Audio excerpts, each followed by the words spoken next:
আলোচনা কতক্ষণ? 9:15 কত? জি ঠিক আছে। আমাদের মেয়েদের অবস্থা যে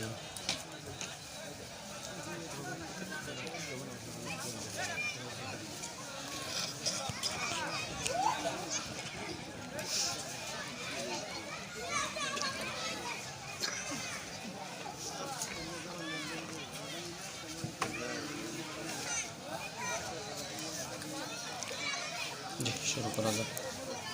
চলুন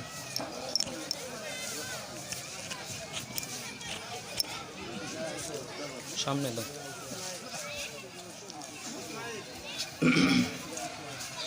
আসসালামু আলাইকুম ওয়া রাহমাতুল্লাহি ওয়া বারাকাতুহু।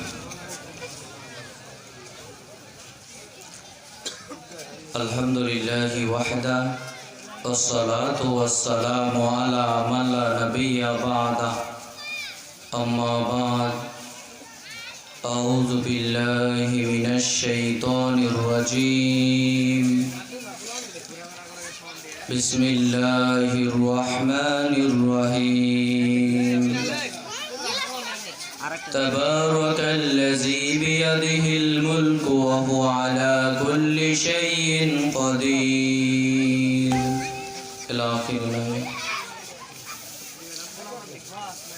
عن أبي هريرة رضي الله تعالى عنه قال قال رسول الله صلى الله عليه وسلم ينزل ربنا تبارك وتعالى كل ليلة إلى السماء الدنيا حين يبقى ثلث الليل الآخر من يدعوني فاستجيب له من يسألني فأعطيه من يستغفرني فأغفر له رواه البخاري مسلم.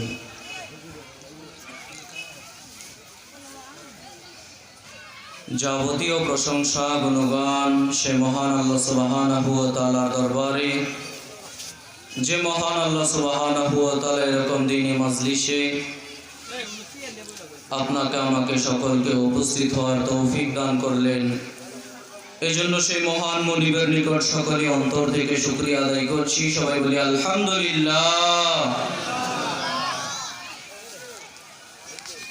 অতঃপর শান্তি বর্ষিত হোক পৃথিবীতে যত নবী রাসূলগণ এসেছেন সমস্ত নবী আলাইহিস সালামগণের প্রতি, বিশেষ করে আমাদের নবী শেষ নবী জনাবে মুহাম্মদুর রাসূলুল্লাহ সাল্লাল্লাহু আলাইহি ওয়াসাল্লামের উপর সংক্ষিপ্ত দরুদ পাঠ করি। আল্লাহুম্মা সাল্লি আলাইহি আল্লাহুম্মা বারিক আলাইহি।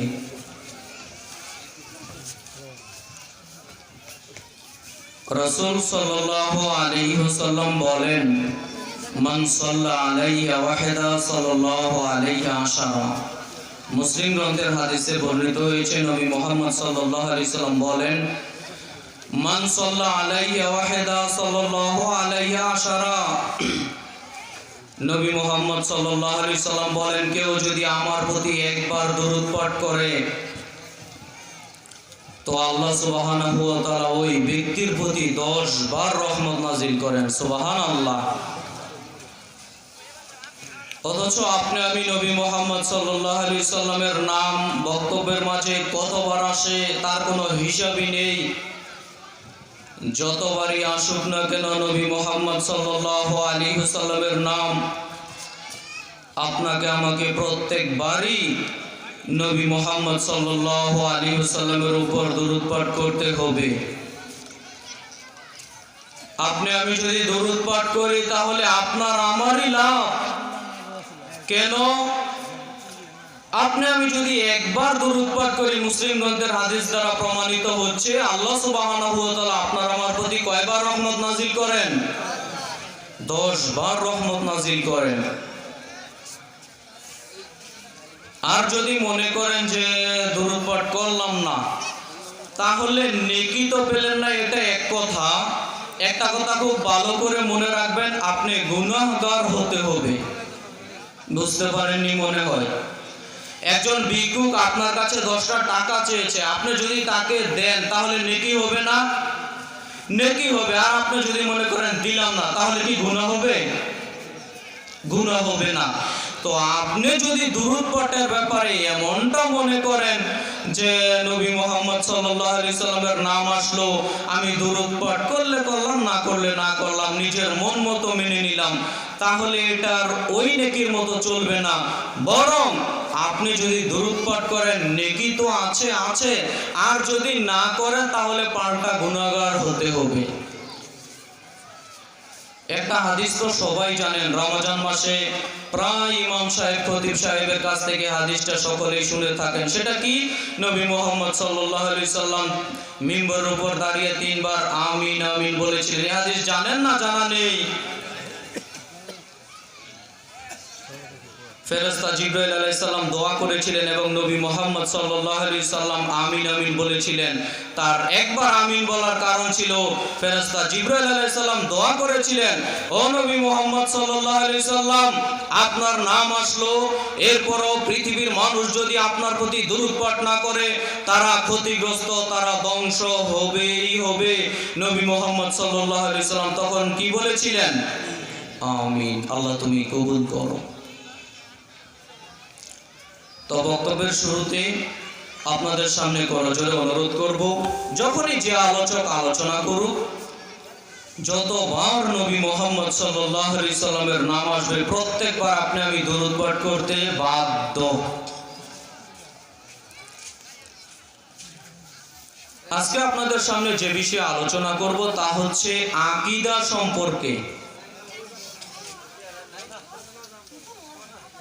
অর্থাৎ আল্লাহ সুবহানাহু ওয়া তাআলার ব্যাপারে আপনার আমার আকীদা কি, ধারণা কি, নবী মুহাম্মদ সাল্লাল্লাহু আলাইহি সাল্লাম সম্পর্কে আপনার আমার আকীদা কি, ধারণা কি, এ সম্পর্কে অতীব গুরুত্বপূর্ণ কিছু কথা বলার চেষ্টা করব ইনশাআল্লাহ।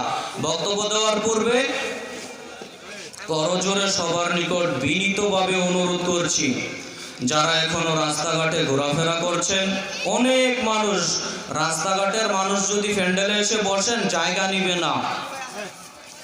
আপনারা যারা অযথা ঘোরা বসা করছেন সবাইকে বিনীতভাবে অনুরোধ করছি বক্তব্যকে মূল্যায়ন করুন। এই সামিয়ানার নিচে এসে বসুন। দেখুন, প্রতিদিন করার সুযোগ নেই, প্রতি বছরও অনেক জায়গাতে করতে পারে না, এই সমস্যা ওই সমস্যা, এই বাধা ওই বাধা, এরপরে আলহামদুলিল্লাহ আপনারা করেছেন। এটাকে যদি মূল্যায়ন না করেন তাহলে নিজেরই কিন্তু ব্যর্থতা। প্রত্যেকটা মুসল্লি ভাইদের অনুরোধ করব, আপনারা প্রোগ্রামটাকে মূল্যায়ন করার চেষ্টা করুন। মা বোনেরা পাশে আছেন, অনেক কথাবার্তা হচ্ছে, আপনাদের করজোরে অনুরোধ করব আপনারা কথাবার্তা বন্ধ করে চুপচাপ মনোযোগ সহকারে বক্তব্য শোনার চেষ্টা করবেন। কেননা আপনারা যদি কথা বলেন তাহলে আপনাদের ডবল গুনাহ হবে। একে তো আপনি আরেকজনকে কোরআন সুন্নাহ শুনতে দিলেন না, দ্বিতীয়ত মহিলাদের কথাও হচ্ছে পর্দার অন্তর্ভুক্ত। অতএব কোনো মা বোনদের যেন কথাবার্তার শব্দ, আমাদের এখানে আসা তো বহু দূরের কথা, পাশের মানুষ যেন না শুনতে পায়, করজোর অনুরোধ করছি মেনে নেওয়ার চেষ্টা করুন। আমরা যারা আশেপাশে আছি সবাইকে অনুরোধ করব, আমরাও অনেক কথাবার্তা বলছি, কথাবার্তা বন্ধ করে কম কথাবার্তা বলে পরিচালনা কমিটি যারা আছে তারা ব্যতীত অন্য দ্বিতীয় কোনো মানুষ দাঁড়িয়ে বক্তব্য শুনিয়েন না, বসে থাকুন, কেননা বসার অনেক জায়গা খালি রয়েছে। সম্মানিত উপস্থিতি, বক্তব্য দেওয়ার যে বিষয় আপনাদের সামনে নির্ধারণ করলাম তা হচ্ছে আল্লাহ সুবহানাহু ওয়া তাআলা সম্পর্কে আপনার আমার আকীদা কি, ধারণা কি। আচ্ছা, আপনাদের কাছে জিজ্ঞাসা নেই প্রথমে কয়েকটা, আল্লাহ সুবহানাহু ওয়া তাআলা কি নিরাকার নাকি আল্লাহ সুবহানাহু ওয়া তাআলার আকার আকৃতি আছে? কি মনে করেন?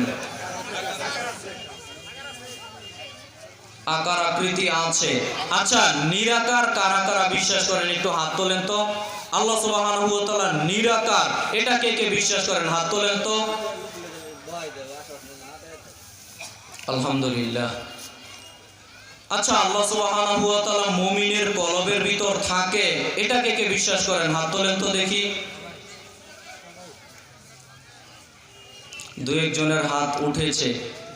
যে কয়জন হাত তুলবেন এই কয়জন বক্তব্য মনোযোগ সহকারে শুনতে হবে। নবী মুহাম্মদ সাল্লাল্লাহু আলাইহি সাল্লাম নূরের তৈরি না মাটির তৈরি? নূরের তৈরি কে কে বিশ্বাস করেন? হাত তোলেন তো দেখি। এরপরও দু একজনের হাত উঠেছে মাঝে মধ্যে। সম্মানিত উপস্থিতি, আসলে আপনার আমার আকীদা নষ্ট করে দিচ্ছে ছোটবেলা থেকে বই পুস্তকেই। বলতে পারেন কি করে?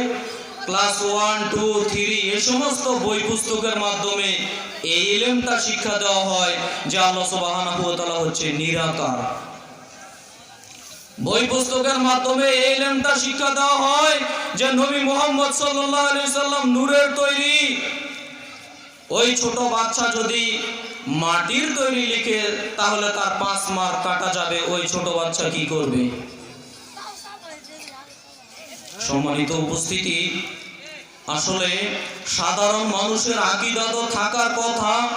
এক শ্রেণীর আলেম ওলামা জোর দাবি জানিয়ে বলছে যে আল্লাহ সুবহানাহু ওয়া তাআলা নাকি নিরাকার। আল্লাহ সুবহানাহু ওয়া তাআলা নাকি মুমিনের কলবের ভিতর থাকেন। আল্লাহ সুবহানাহু ওয়া তাআলা নাকি সব জায়গাতে থাকেন। এই সমস্ত কথাবার্তা পবিত্র কোরআন এবং নবী মুহাম্মদ সাল্লাল্লাহু আলাইহি সাল্লামের হাদিস দ্বারা প্রমাণিত হয় না। আপনাদের সামনে আমি একাধিক আয়াত এবং একাধিক হাদিস পেশ করার চেষ্টা করব, যেখানে প্রমাণ করার চেষ্টা করব আল্লাহ সুবহানাহু ওয়া তাআলার আকার আকৃতি আছে, আল্লাহ সুবহানাহু ওয়া তাআলা নিরাকার নয়। যেখানে প্রমাণ করার চেষ্টা করব আল্লাহ সুবহানাহু ওয়া তাআলা সপ্তম আসমানের উপর আরশে সমুন্নত আছেন, আল্লাহ সুবহানাহু ওয়া তাআলা মুমিনের কলবের ভিতর নেই। যারা বলে আল্লাহ সুবহানাহু ওয়া তাআলা মুমিনের কলবের ভিতর থাকে, যারা বলে আল্লাহ সুবহানাহু ওয়া তাআলা নিরাকার, তাদের আকীদা সম্পূর্ণ ভ্রান্ত আকীদা।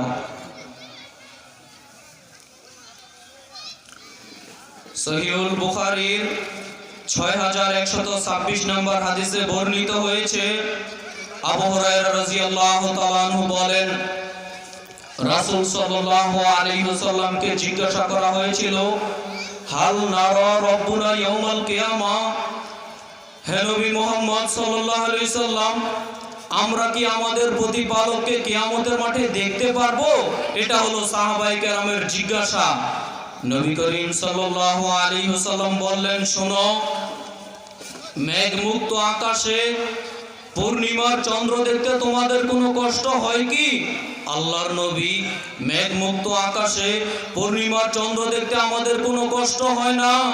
নবী করিম সাল্লাল্লাহু আলাইহি ওয়াসাল্লাম বললেন, শুনে রাখো, মেঘমুক্ত আকাশে পূর্ণিমার চন্দ্র দেখতে যেমন তোমাদের কোনো কষ্ট হয় না, শুনে রাখো, মেঘমুক্ত আকাশে পূর্ণিমার চন্দ্র দেখতে তোমাদের যেমন কোনো কষ্ট হয় না, অনুরূপভাবে তোমরা তোমাদের প্রতিপালককে কিয়ামতের মাঠে দেখতে পারবে, তোমাদের কোনো কষ্ট হবে না, সমস্যাও হবে না। সুবহানাল্লাহ।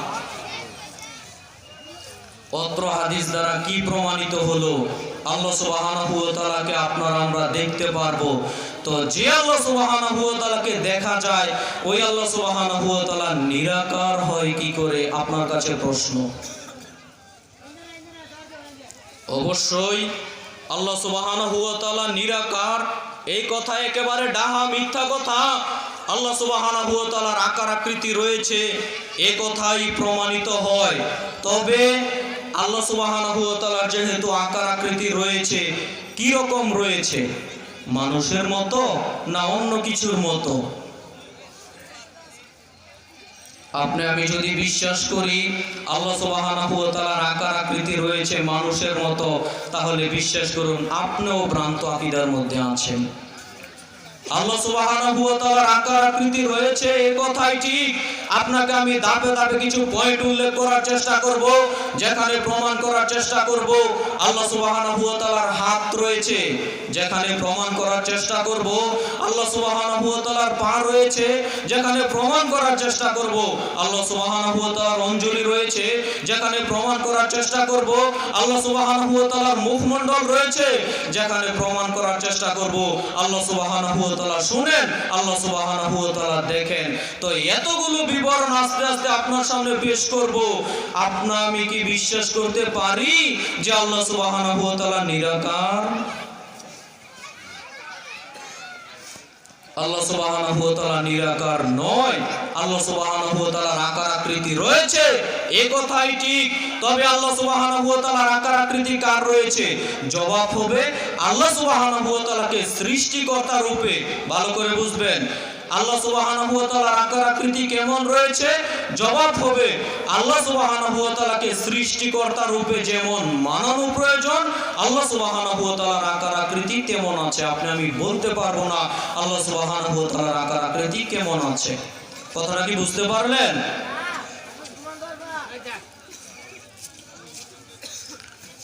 আল্লাহ সুবহানাহু ওয়া তাআলার আকার আকৃতি রয়েছে, তবে মানুষের মতো নয়, কোনো কিছুর সাথে সাদৃশ্য গ্রহণ করবে না।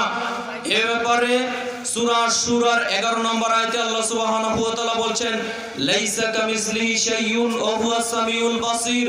আল্লাহ সুবহানাহু ওয়া তাআলা বলছেন কোনো কিছু তার মতো নয়, তিনি সর্বশ্রোতা ও সর্বদ্রষ্টা। আল্লাহ সুবহানাহু ওয়া তাআলার সাদৃশ্য গ্রহণ কোনো কিছু করবে না, অত্র আয়াত তার জ্বলন্ত প্রমাণ। সম্মানিত উপস্থিতি, যেহেতু উপস্থিতি অনেক মানুষ, আপনাদের করজোড়ে অনুরোধ করব আপনারা সবাই একটু দাঁড়ান, তো সবাই একটু দাঁড়ান, দাঁড়িয়ে সবাই একটু এগিয়ে আসেন, সবাই একটু দাঁড়ান, সবাই একটু দাঁড়ান, সামনের জায়গাগুলো পূরণ করে নিন, পিছনে যারা আসছে তাদের জায়গা করে দিন।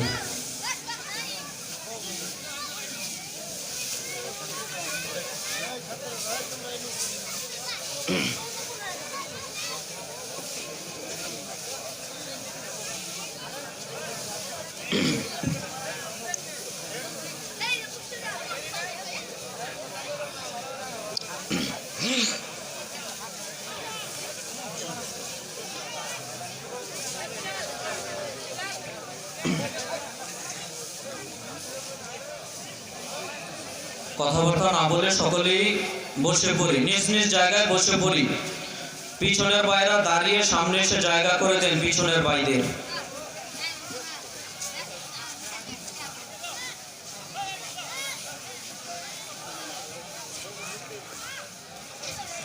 সম্মানিত উপস্থিতি, আপনাদের সামনে আমি আলোচনা করছিলাম আল্লাহ সুবহানাহু ওয়া তাআলার আকার আকৃতি রয়েছে,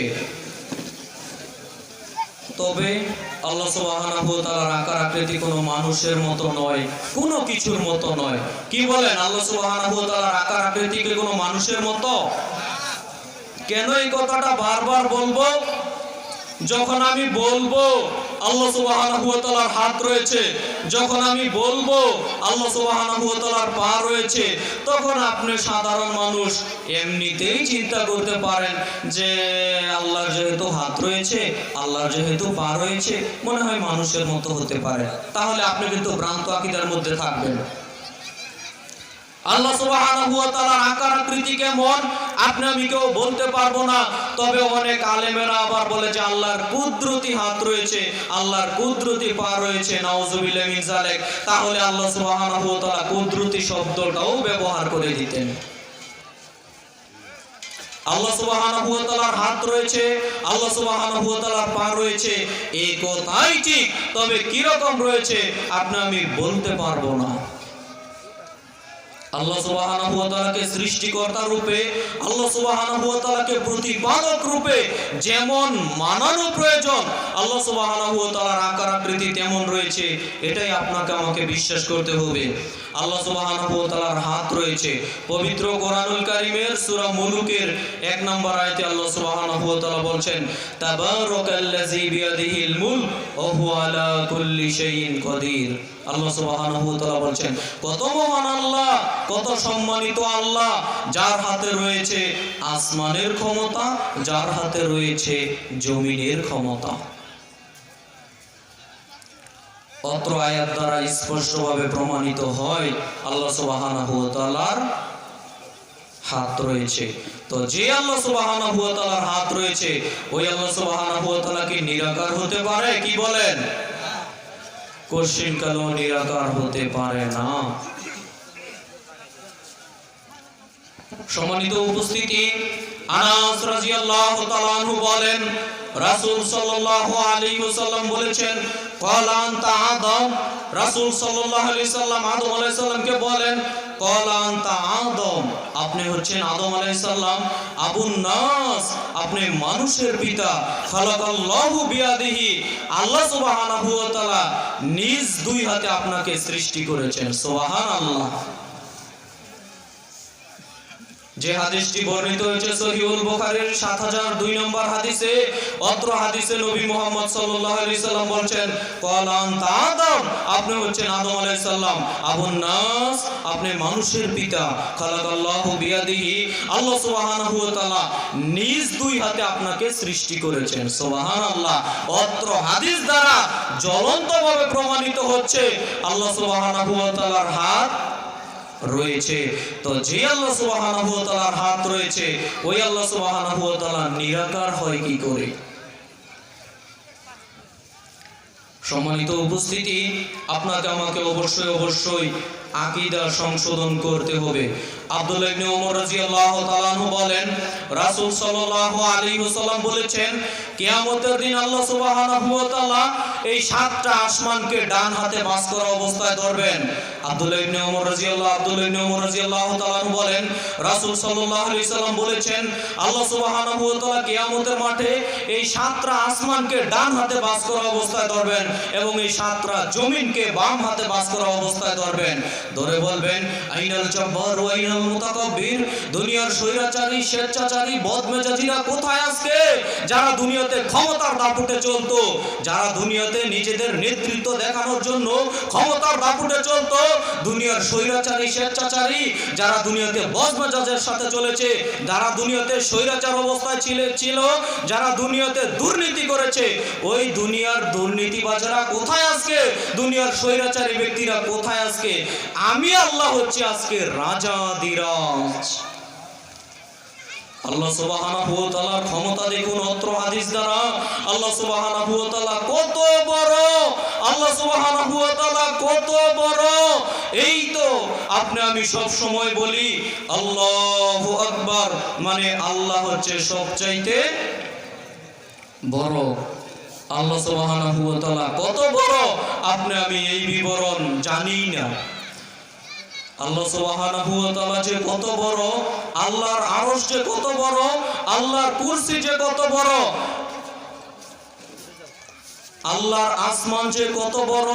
এক মিনিট আপনার সামনে বলি, আল্লাহ সুবহানাহু ওয়া তাআলা এই সাতটা আসমান সৃষ্টি করেছেন। ভালো করে বুঝবেন, এই সাতটা আসমান যত বড়, এই সাতটা আসমান যত বড়, সাতটা আসমান যত বড়, তার চেয়ে অনেক অনেক অনেক অনেক অনেক বড় হলো আল্লাহর আরশ। তাফসীরে বর্ণিত হয়েছে, রাসূল সাল্লাল্লাহু আলাইহি ওয়াসাল্লাম বলেন, এই সাতটা আসমানের তুলনায় আল্লাহর আরশ এত বড়, সাতটা আসমানের তুলনায় আল্লাহর আরশ এত বড়, সাতটা আসমানের তুলনায় আল্লাহর আরশ এত বড়। বিশাল মরুভূমিতে শস্য দানা পড়ে থাকলে যত ছোট মনে হবে, বিশাল মরুভূমিতে শস্য দানা পড়ে থাকলে যত ছোট মনে হবে, আল্লাহর আরশের তুলনায় আল্লাহর এই সাতটা আসমান তত ছোট মনে হয়। আল্লাহর আরশ যত বড়, তার চেয়ে অনেক অনেক অনেক বড় হলেন আল্লাহ সুবহানাহু ওয়া তাআলা। এই ধারণা কি আপনার আমার মধ্যে আছে? এই ধারণা যদি আপনার আমার মধ্যে থাকতো যে এই আসমানের চেয়ে বড় হচ্ছেন আল্লাহ সুবহানাহু ওয়া তাআলা, কুরসির চেয়ে বড় হচ্ছেন আল্লাহ সুবহানাহু ওয়া তাআলা, আরশের চেয়ে বড় হচ্ছেন আল্লাহ সুবহানাহু ওয়া তাআলা, তাই তো আপনি আমি সব সময় বলি আল্লাহু আকবার, মানে আল্লাহ হচ্ছে সবচাইতে বড়। এই ধারণা কি আপনার আমার মধ্যে আছে? যদি থাকে তাহলে আপনি আমি কেন দিনরাত পাপ করে যাচ্ছি? আপনি আমি কেন দিনরাত পাপ করে যাচ্ছি? আল্লাহ সুবহানাহু ওয়া তাআলা উপর থেকে সবকিছু দেখছেন, এই ধারণা কি আপনার আমার মধ্যে আছে? তাই তো আমি সব সময় একটা কথা বলি, একটা লোক সিয়াম পালন করেছে, রোজা থেকেছে, সিয়াম পালন করেছে, মাগরিবের আজান দিবে এমন সময় 5 মিনিট সময় যদি তাকে এরকম এক গ্লাস পানি নিয়ে বলেন যে ভাই তুমি পানিটা বক্ষণ করো, ও কি বলবে বলেন তো? ও বলবে আমি রোজা আছি। আমি যদি বলি আচ্ছা ভাই তুমি রোজা থাকো আর যাই থাকো, ঘরের ভিতর কেউ নেই, তুমি এক গ্লাস পানি খাও, ওই ব্যক্তি কি বলবে বলেন তো? আরে ঘরের ভিতর কেউ না থাকুক, আল্লাহ সুবহানাহু ওয়া তাআলা আপনাকে আমাকে দেখছেন, এই কথা বলবে না? সিয়াম পালনের ক্ষেত্রে আপনি আমি এই তাকওয়া দেখাই, সিয়াম পালনের ক্ষেত্রে আপনি আমি এই ভয় দেখাই। সর্বক্ষেত্রে যদি আপনি আমি এই বইটা আল্লাহ সুবহানাহু ওয়া তাআলার ক্ষেত্রে করতে পারতাম, বিশ্বাস করুন আপনি আমি পাপ করতাম না। একজন লোক ঘরের ভিতর একা আছে, অ্যান্ড্রয়েড মোবাইলটা টিপছে, ইন্ডিয়ান গান দেখছে। এই ব্যক্তির মনে যদি থাকতো আরে ঘরের ভিতর কেউ নেই, উপরে তো আল্লাহ সুবহানাহু ওয়া তাআলা সবকিছু দেখছেন, আরে ঘরের ভিতর কেউ নেই, উপরে তো আল্লাহ সুবহানাহু ওয়া তাআলা দেখছেন, এই ধারণাটা যদি ও রাখতে পারতো যে আল্লাহ আমাকে দেখছেন, আল্লাহ কত দয়াবান, আল্লাহ কত রহমান, আল্লাহ কত লজ্জাশীল, ওই আল্লাহ সুবহানাহু ওয়া তাআলা আমি যে পাপ করছি সবকিছু আল্লাহ সুবহানাহু ওয়া তাআলা দেখছেন, এই ধারণাটা এই বিশ্বাসটা যদি মানুষ রাখতে পারতো, বিশ্বাস করুন কোনো মানুষ পাপ করার সাহসই করতো না। আপনার আমার মধ্যে এই ধারণা নেই, আপনার আমার মধ্যে এই বিশ্বাস নেই, যার ফলে নির্দ্বিধায় দিনরাত শুধু পাপের উপর পাপ করে যাচ্ছি, একটুকু ভূতভেদ করার চেষ্টা করছি না যে অনুতপ্ত যে হতে হবে, আল্লাহর কাছে যে একদিন ধরা দিতে হবে।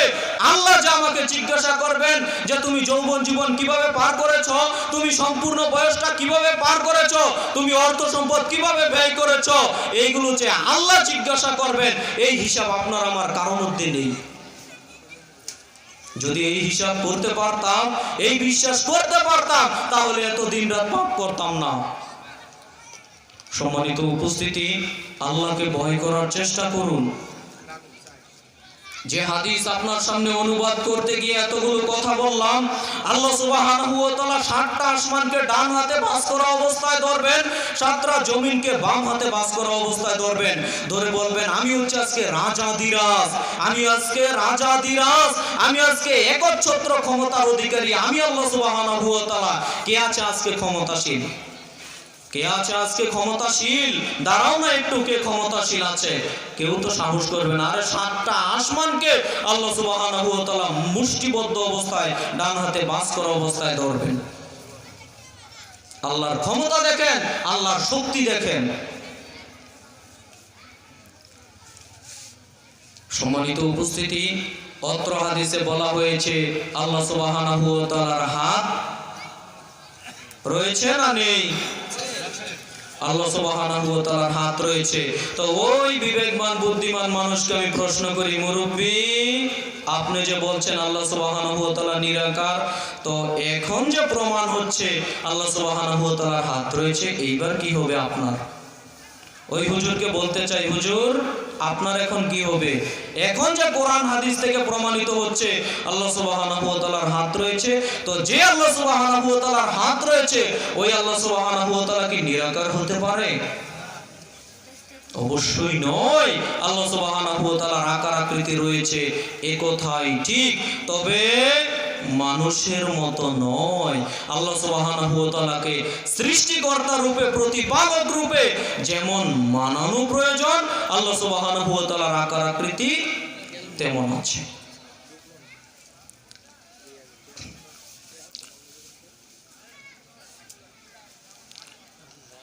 আল্লাহ সুবহানাহু ওয়া তাআলার অঞ্জলি আছে, অঞ্জলি বুঝেন? আমি তো আর প্র্যাকটিক্যালি দেখিয়ে দিচ্ছি না, এইভাবে দেখানো জায়েজ নয়। কি বলেন হুজুর? আমি যে হাতে হাতে দেখিয়ে দিব এইভাবে বলা জায়েজ নয়। কাজেই দুই হাতে কোনো কিছু তোলার নাম হচ্ছে অঞ্জলি। তো আল্লাহ সুবহানাহু ওয়া তাআলার যেভাবে হাদিসে এসেছে ওইভাবেই আমি আপনাদের সামনে বলি, যা দ্বারা প্রমাণিত হবে আল্লাহ সুবহানাহু ওয়া তাআলার আকার আকৃতি রয়েছে, আল্লাহ সুবহানাহু ওয়া তাআলা নিরাকার নয়। আবু উমামা বাহিলি রাদিয়াল্লাহু তাআলা আনহু বলেন, রাসূল সাল্লাল্লাহু আলাইহি ওয়াসাল্লাম বলেছেন, ওয়াদানি রব্বি, আমার প্রতিপালক আমার সাথে ওয়াদা করেছেন। আল্লাহ সুবহানাহু ওয়া তাআলা আমাদের নবী মুহাম্মদ সাল্লাল্লাহু আলাইহি সাল্লামের সাথে ওয়াদা করেছেন। এই উম্মতের নবী মুহাম্মদ সাল্লাল্লাহু আলাইহি সাল্লাম বলেন, ওয়াদানি রব্বি, আমার প্রতিপালক আমার সাথে ওয়াদা করেছেন এই উম্মতের ৭০,০০০ লোককে আল্লাহ সুবহানাহু ওয়া তাআলা বিনা হিসাবে জান্নাতে দিবেন। সুবহানাল্লাহ। যাদের আল্লাহ কোনো আযাব নেবেন না, যাদের আল্লাহ কোনো শাস্তি দিবেন না, বিনা আযাবে বিনা শাস্তিতে আল্লাহ সুবহানাহু ওয়া তাআলা তাদেরকে জান্নাতে দিবেন, ক্ষমা করে দিবেন। এরপরে নবী মুহাম্মদ সাল্লাল্লাহু আলাইহি সাল্লাম বলেন, প্রত্যেক হাজারের সাথে আরো ৭০,০০০ করে বিনা হিসাবে জান্নাতে দিবেন। সুবহানাল্লাহ। এরপরে নবী মুহাম্মদ সাল্লাল্লাহু আলাইহি সাল্লাম বলেন, এরপরে আল্লাহ সুবহানাহু ওয়া তাআলা জাহান্নাম থেকে ৩ অঞ্জলি মানুষকে তুলে জান্নাতে দিবেন, যারা পাপ করার ফলে জাহান্নামে গেছে কিন্তু ঈমান ছিল। বুঝতে পারছেন কথাটা? পাপ করার ফলে জাহান্নামে গেছে কিন্তু ঈমান ছিল, ওই সমস্ত মানুষদের আল্লাহ সুবহানাহু ওয়া তাআলা এরপর ৩ অঞ্জলি মানুষকে তুলে জান্নাতে দিবেন। সম্মানিত উপস্থিতি, যে কথা বলছিলাম, ৭০,০০০ লোককে আল্লাহ সুবহানাহু ওয়া তাআলা বিনা হিসাবে জান্নাতে দিবেন এবং প্রত্যেক হাজারের সাথে আরো ৭০,০০০ করে বিনা হিসাবে জান্নাতে দিবেন ৩টা গুণের ভিত্তিতে। এক, লা ইয়াস্তারকুনা, যারা কখনো জারফুক করেনি। ২, ওয়ালা ইয়াতাতাইয়িরুনা, যারা কখনো অশুভ ফল গ্রহণ করেনি। অশুভ ফল গ্রহণ করা বুঝেননি মনে হয়। আমি নারায়ণগঞ্জ থেকে এসেছি, আপনাদের এখানে আসবো জামালপুর। মনে করেন ঢাকার এদিকে এসে মনে মনে ভাবলাম, আহা আমি তো টুপিটা আনতে ভুলে গেলাম, আজকে মনে হয় যাত্রা শুভ নয়। এটা হলো অশুভ ফল গ্রহণ করা। বুঝতে পারছেন নাকি? আমি মাদ্রাসায় যাব, বাড়ি থেকে বের হয়েছি পরীক্ষা দিব, তো অর্ধেক পর যাওয়ার পর মনে মনে চিন্তা, আহা আজকে তো কলমটাই আনলাম না, মনে হয় যাত্রা শুভ নয়, পরীক্ষাটা খারাপ হতে পারে। এ হলো অশুভ ফল গ্রহণ করা। যারা অশুভ ফল গ্রহণ করে তাদের এখানে থাকার সুযোগ হবে না।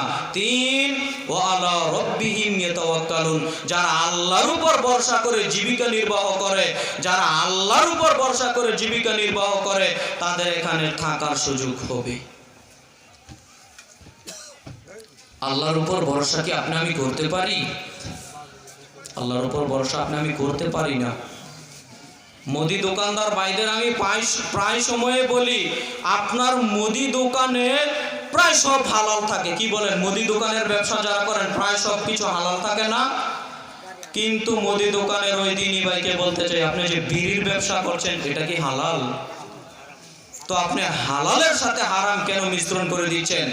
দিনে ১০০ টাকা লস হোক, তাতে কি হয়েছে? আপনি তো হালাল হারাম তোয়াক্কা করা মানুষ না, আপনি তো মুসলমান। ইন্নার রিজকা লা ইয়াতলুবুল আবদা কামা ইয়াতলুবুল আজালহু, মানুষের নির্ধারিত রিজিক মানুষের পিছনে এমন ভাবে আসছে, মানুষের নির্ধারিত রিজিক মানুষের পিছনে এমন ভাবে আসছে, মরণ যেমন মানুষের পিছনে পিছনে আসছে। সুবহানাল্লাহ। তো নির্ধারিত রিজিক তো আপনি আমি ভোগ করব, তো আপনি কেন হারামের সাথে জড়িয়ে যাচ্ছি বলেন? জবাব দেন। নবী মুহাম্মদ সাল্লাল্লাহু আলাইহি সাল্লাম বলেছেন, ইয়াতি আলান নাস জামানুন, অচিরেই এমন একটা জামানা চলে আসছে, অচিরেই এমন একটা যুগ চলে আসছে যখন মানুষেরা হালাল ব্যবসা করছে না হারাম ব্যবসা করছে, হালাল ইনকাম করছে না হারাম ইনকাম করছে, এটা মানুষ তোয়াক্কাই করবে না। এই যুগ কি সেই যুগ নয়? সম্মানিত উপস্থিতি, আপনি আমি তো আল্লাহর উপর ভরসা করে জীবিকা নির্বাহ করব, আপনি আমি তো আল্লাহর উপর ভরসা করে জীবিকা নির্বাহ করব।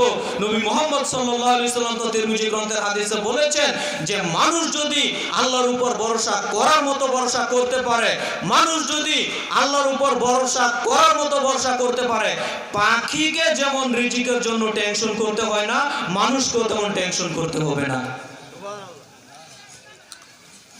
তার দুঃখে মাসানো তার হুবে তানান, পাখি যেমন সকালে খালি পেটে থাকে, সারা দিন কি খাবে তার জানা নেই, সকালে খালি পেটে বের হয়ে যায় আল্লাহর উপর ভরসা করে, আল্লাহ আল্লাহ আমাকে রিজিক দিবে। তো পাখি আবার সন্ধ্যাবেলা ভরা পেটে বাড়িতে ফিরে আসে। তো মানুষ যদি আল্লাহর উপর ভরসা করার মতো ভরসা করতে পারতো, নবী মুহাম্মদ সাল্লাল্লাহু আলাইহি সাল্লাম বলছেন, পাখির যেমন টেনশন করা লাগে না রিজিকের জন্য, মানুষের টেনশন করা লাগতো না।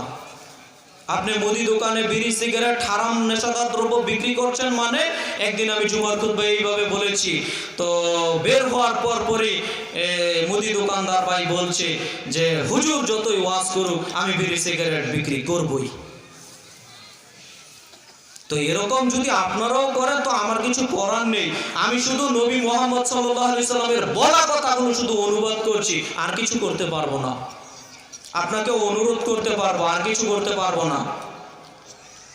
আপনার যদি বিবেকে বাজে না, কেন আমি হালালের সাথে হারাম মিশ্রণ করে দিচ্ছি, কেন আমি হালালের সাথে হারাম মিশ্রণ করে দিচ্ছি, বিবেকে যদি বাজে তাহলে বিরত থাকার চেষ্টা করিয়েন।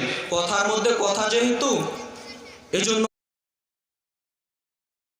আরেকটা কথা বলি, হারাম থেকে বিরত থাকা অতীতের মানুষেরা কিরূপ চেষ্টা যে করেছে বুখারী গ্রন্থের হাদিসে বর্ণিত হয়েছে।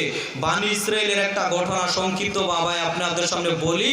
বানি ইসরাইলের একজন লোক আরেকজন লোকের কাছে একটা জমি বিক্রি করেছে। বলেন তো কি বিক্রি করেছে?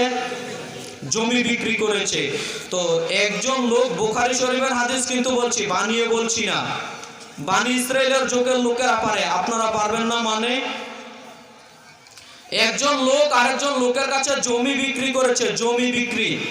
তো জমি যখন বিক্রি করেছে, ওই ব্যক্তি হাল চাষ শুরু করে দিয়েছে কিছুদিন পর। তো হাল চাষ যখন শুরু করে দিয়েছে, যখন আপনার লাঙল ডাবিয়েছে, তখন কি যেন একটা শব্দ হলো। তো গর্ত খনন করে দেখতে পেল বিরাট বড় এক কলসি।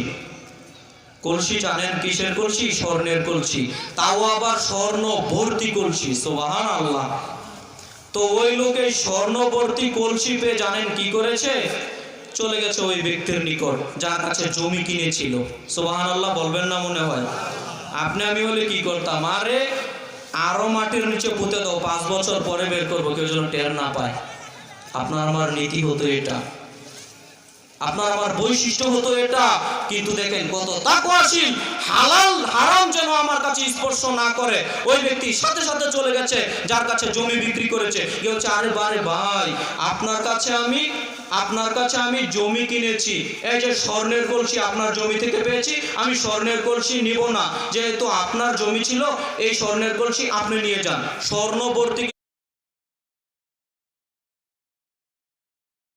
কিন্তু স্বর্ণের কলসি, আপনার কলসি আপনি নিয়ে যান। তো ওই ব্যক্তি জবাব দিচ্ছে জানেন কি? ওই ব্যক্তির জবাব শুনলে আপনি অবাক হবেন। ওই ব্যক্তি বলছে, আমি জমিও বিক্রি করেছি, জমির ভিতর যা আছে সব বিক্রি করে দিয়েছি, আপনি নিয়ে যান। কেন? নিলে নিতে পারতেন না? নিলে নিতে পারতেন, কিন্তু তাদের ঈমান বাধা দিয়েছে। আরে আমি তো মুসলমান, আমি কেন হারামের সাথে আপোষ করব? আমি তো ঈমানদার, আমি কেন হারামের সাথে আপোষ করব? অথচ হারাম হতো না।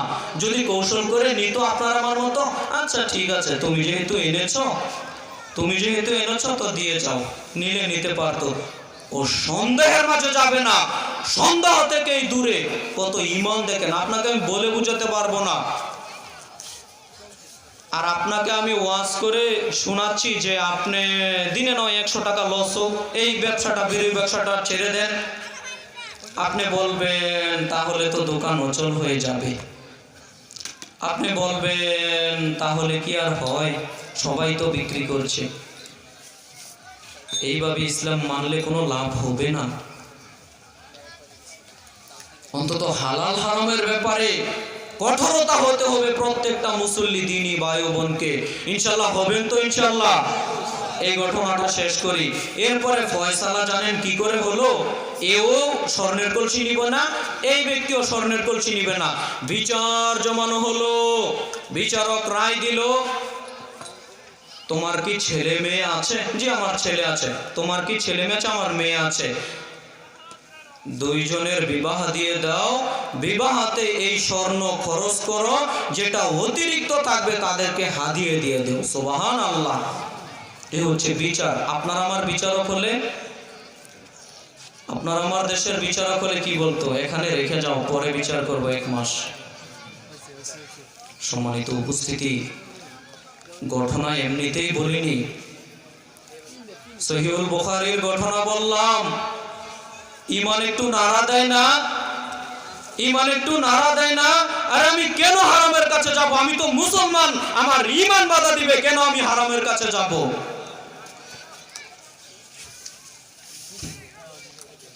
সম্মানিত উপস্থিতি, যে কথা বলছিলাম, কথার মধ্যে কথা, এরপরেও কথাগুলো জড়িয়ে দিচ্ছি।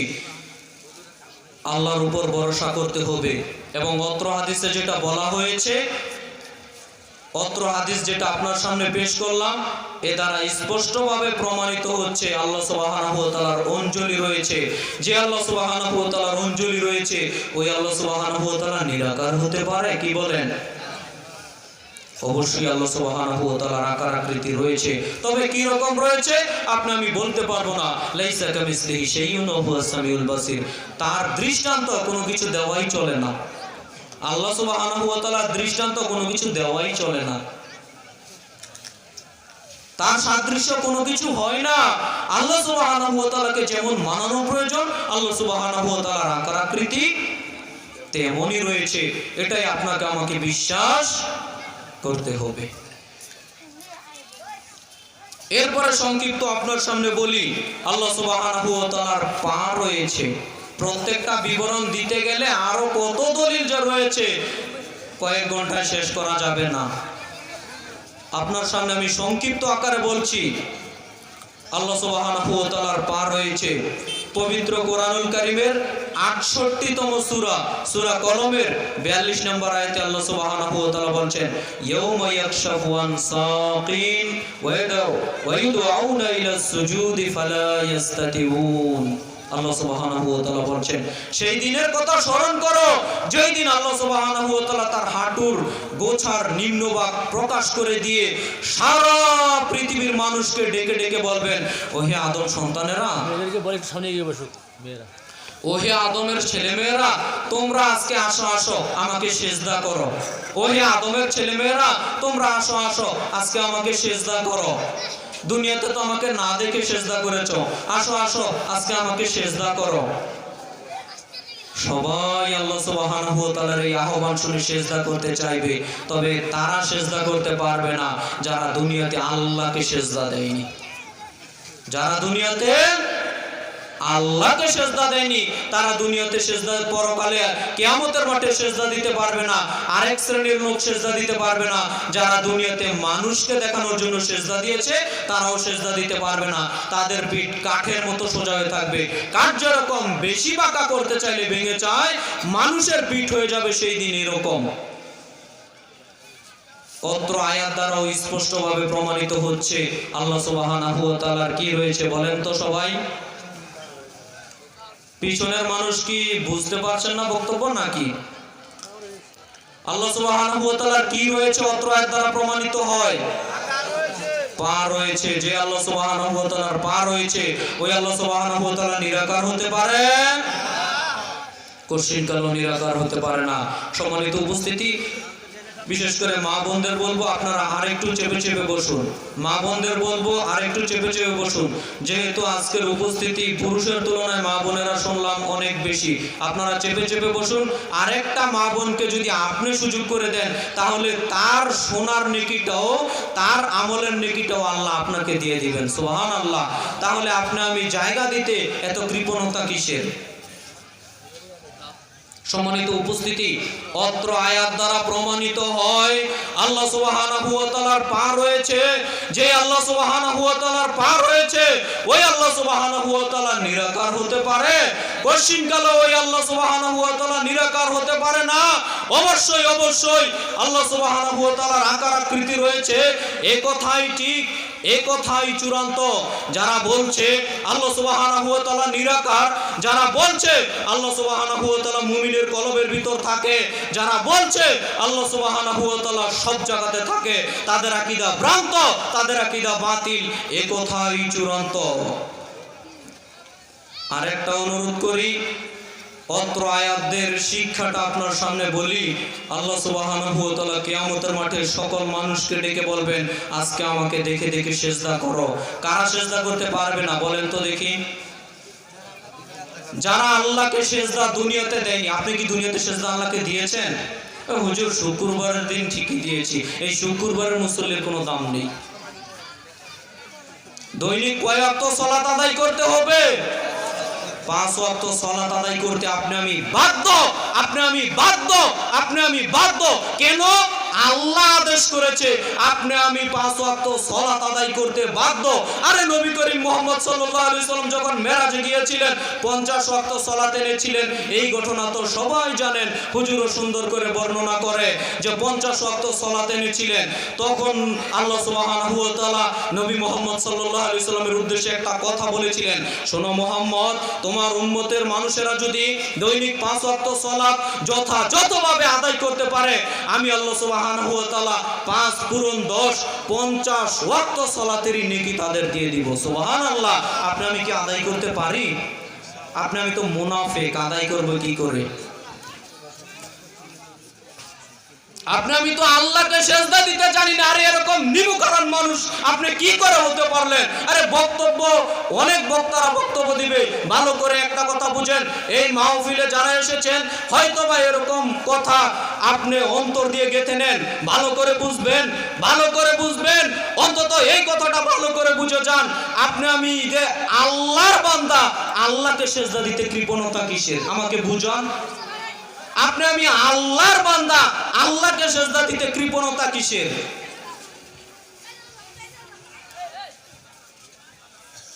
আল্লাহ সুবহানাহু ওয়া তাআলাকে সিজদা দিতে দুনিয়াতে কৃপণতা করেন না। বলতে পারেন যে হুজুর আমি তো নামাজের দোয়া কালাম পারি না, তো কি করব? আরে দোয়া কালাম পারেন না, আস্তে আস্তে শিখেন, ওটা ভিন্ন কথা। কিন্তু আপনি আল্লাহকে সিজদা দেন না কেন? এটা আপনার কাছে আমার প্রশ্ন।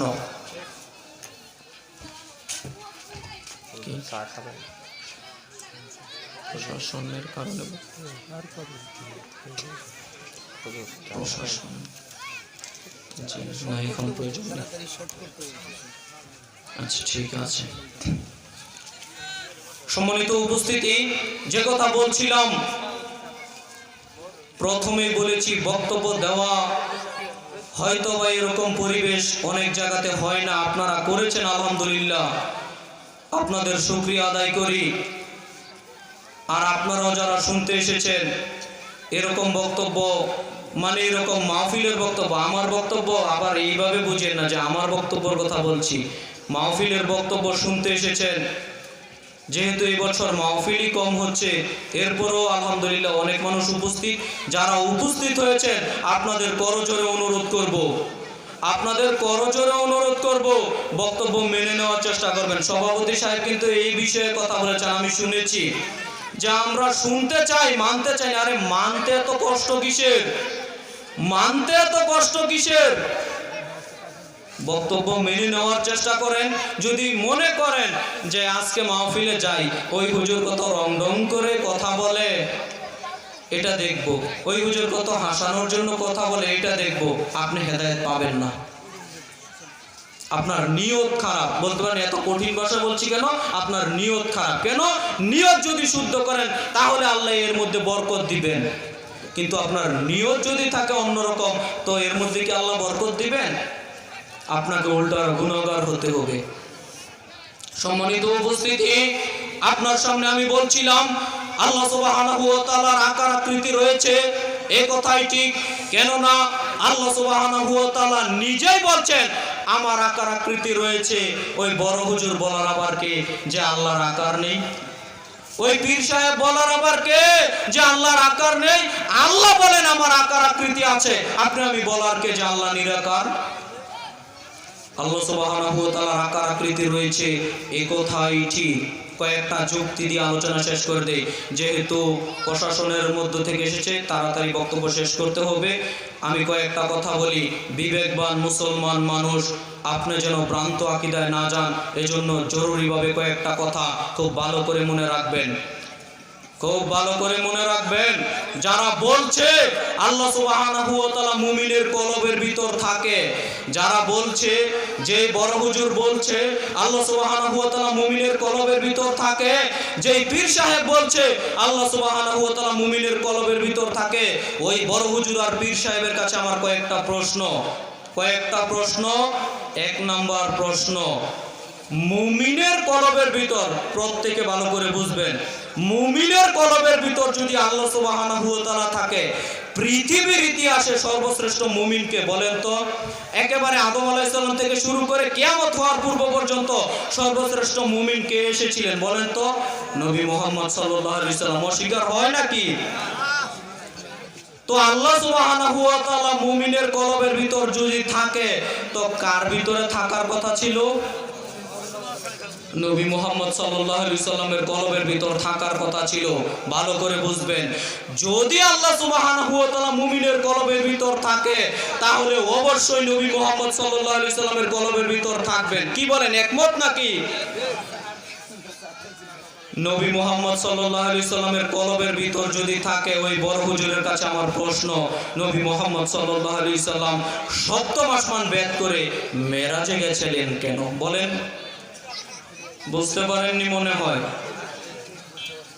ওই পীর সাহেব বড় হুজুরের কাছে আমার জোরালো ভাবে প্রশ্ন থাকছে, যদি আপনার বক্তব্যই সঠিক হয়, মুমিনের কলবের ভিতরে যদি আল্লাহ থাকে, মুমিনের কলবের ভিতর যদি আল্লাহ থাকে, কুলুবুল মুমিনিনা আরশুল্লাহ, আরে মুমিনের কলব হচ্ছে আল্লাহর আরশ। কি সুন্দর জাল হাদিস বানিয়ে দিল।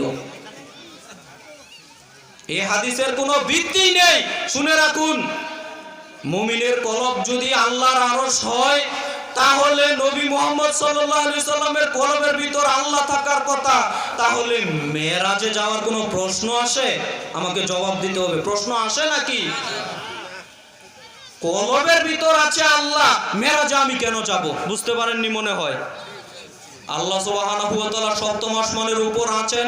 সূরা তাহা, সূরা তাহার 5 নম্বর আয়াতে আল্লাহ সুবহানাহু ওয়া তাআলা বলেন, আর রহমানু আলাল আরশি ইস্তাওয়া, দয়াময় রহমান আল্লাহ সুবহানাহু ওয়া তাআলা আরশের উপর সমুন্নত আছেন।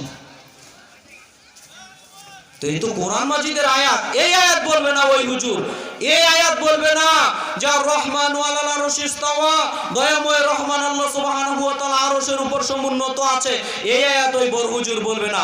ওই বড় হুজুর বলবে কুলুবুল মুমিনিনা আরশুল্লাহ, মুমিনের কলব হচ্ছে আল্লাহর আরশ। এই জাল হাদিস আপনার সামনে ঠিকই বলবে।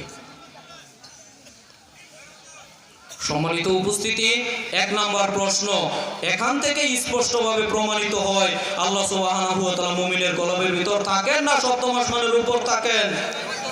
সপ্তম আসমানের উপর আরশে সমুন্নত আছে। এই আকীদায় আপনাকে আমাকে বিশ্বাস করতে হবে। আর একটা কথা, যদি আল্লাহ সুবহানাহু ওয়া তাআলা সব জায়গাতে থাকে, তাহলে অনেক প্রশ্ন ওই বড় হুজুরকে করতে পারি, তাহলে কি অপবিত্র স্থানেও আল্লাহ থাকেন? নাউযুবিল্লাহি মিন যালিক। এই প্রশ্নই তো আপনি আমি আনতে পারি না মুসলমান হিসেবে। যদি সব জায়গাতে থাকে, তো প্রশ্ন আসে না যে অপবিত্র জায়গায় কি আল্লাহ থাকে? প্রশ্ন আসে না? আপনি আমি কি করে বলতে পারি আরে এইটা নয়, এইটা নয়? আপনাকে আমাকে বলতে হবে আল্লাহ সুবহানাহু ওয়া তাআলা সপ্তম আসমানের উপর আরো সেই সমুন্নত আছেন, কিন্তু তার ক্ষমতা, কিন্তু তার শক্তি সমস্ত কিছুর উপর আছে। বুঝতে পারেননি মনে হয়। আল্লাহর ক্ষমতা, আল্লাহর শক্তি সবকিছুর উপরে আছে। এখানে আরো দুঃখের ব্যাপার, বিস্তারিত আলোচনা করলে আপনাকে বিষয়টা স্পষ্ট করে বুঝাতে পারতাম। তারা যখন বলে তাদের কিন্তু দলিল আছে, বুঝতে পারেননি মনে হয়। তারা দলিল ছাড়া বলবে না, তারা দলিল দিবে। যখন মুসা আলাইহিস সালাম বলেছিলেন, মুসা আলাইহিস সালাম ও ফেরাউনের দাওয়া খেয়ে পালিয়ে যাচ্ছিলেন না, তো মুসা আলাইহিস সালাম বলেছিলেন, মুসা আলাইহিস সালাম বলেছিলেন, মুসা আলাইহিস সালাম কি বলেছিলেন? মুসা আলাইহিস সালাম বলেছিলেন যে আল্লাহ সুবহানাহু ওয়া তাআলা আমার পথ বের করে দিবেন, নিশ্চয়ই আল্লাহ সুবহানাহু ওয়া তাআলা আমার সাথে আছেন, এই বাক্য বলেছিলেন। ইন্নামা ইয়া রাব্বি সায়াহদিনি, নিশ্চয়ই আমার রব আমার সাথে রয়েছেন, তিনি আমাকে পথ বের করে দিবেন। এই বাক্য বলেননি? তো মুসা আলাইহিস সালামের ভিতরে কি আল্লাহ আছে, না মুসা আলাইহিস সালামের সাথে আল্লাহর ক্ষমতা আছে? কোনটা হবে অনুবাদ? আল্লাহর ক্ষমতা আছে মুসা আলাইহিস সালামের সাথে, আল্লাহর ইলম রয়েছে, আল্লাহর শক্তি, আল্লাহর রহমত মুসা আলাইহিস সালামের সাথে সাথে রয়েছে। এইটা হবে অনুবাদ। আর ওই হুজুর সরল সহজ অনুবাদ করে দিচ্ছে। এই যে কোরআন মাজিদের আয়াত, মুসা আলাইহিস সালাম বলছেন ইন্নামা ইয়া রাব্বি, আমার সাথে আমার প্রতিপালক রয়েছেন, সায়াহদিনি, তিনি আমাকে পথ বের করে দিবেন। তো আল্লাহ কি ভিতরে আছে, না আল্লাহর শক্তি আছে, আল্লাহর রহমত আছে? অনুবাদ হবে আল্লাহর রহমত আছে, আল্লাহর শক্তি আছে।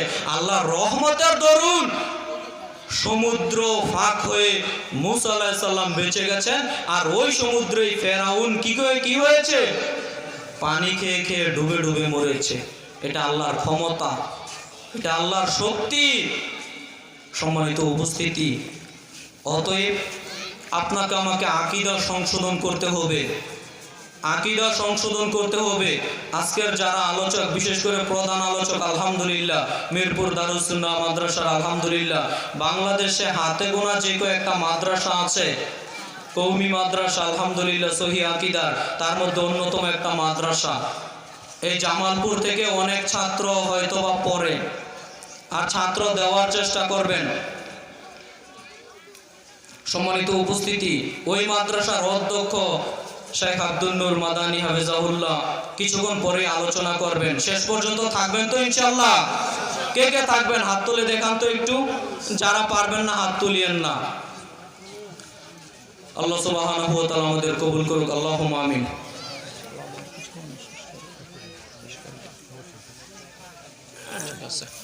তো সম্মানিত উপস্থিতি, যেহেতু আলোচনার সময় একেবারেই সংক্ষিপ্ত ছিল, আমি আর দীর্ঘ আলোচনা করছি না।